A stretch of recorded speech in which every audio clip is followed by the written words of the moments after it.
ប្រៃភ្នំមកពីប្រៃភ្នំមកពីប្រៃភ្នំបានជួបប្រមុំងាក់ភូមិស្រុកណាហៀងស្អាតម្លេះទេដូចទេពធីតានៃដូចទេពធីតាចរិតចរិយាដូចសំនឹងបងដូចសំនឹងបងខាង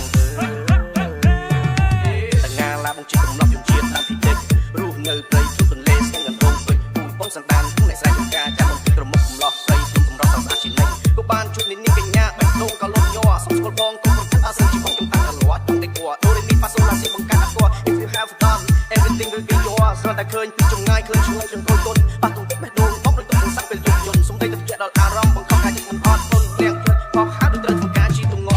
កំឡោះបងមិនសូវសង្ហាតែការងារចំណាក់ណាចូលស្រូវបងស្រូវដើម្បីឆ្លងមិនអត់ខ្វះខ្សែចំការផ្ទះសម្បត្តិអស់ជួយឆ្លងមិនអត់ចាំងស្មោះស្មាក់ក្នុងបីដួងចិត្តប្រៃកម្លាំង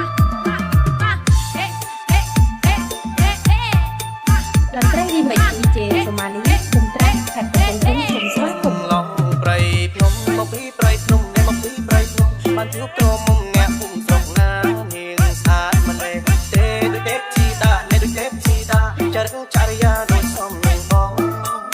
ដូចសំនឹងបងខាងនៅកម្ពុជាកន្លែងណាក៏បងស្គាល់25ខេត្តក្រុងទៅទីណាបងស្គាល់ធ្វើជាកាយនាំដល់លេងចាំតែត្រៀមឲ្យរួចរាល់ទៅសមុទ្រប្រាសាទមិនក៏ហប់បងហ៊ានស្គាល់កំឡោះបងជាអ្នកតន្ត្រីសម័យថ្មីសិល្បៈវប្បធម៌ប្រពៃណីបងអ្នកឆ្នៃរួមគងផឹកស្រាប់ពីបងអ្នកច្រៀងបងផ្ទះណៃកំពន្លឺរាត្រីយើងសប្បាយពីភ្នំព្រៃ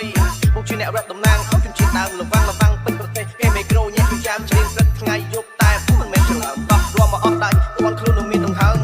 អូនស្រឡាញ់បងទៅបងគូកែថ្នមបីកាំងពីផ្ទះមួយក៏ផ្លេចាំតែស្រួលអង្គុយភ័យលុំក្រុងអាជីវកម្មមិនចាំថាបាត់បងលោកលុយថ្នាក់ថ្នមបីចរណៃជីវិត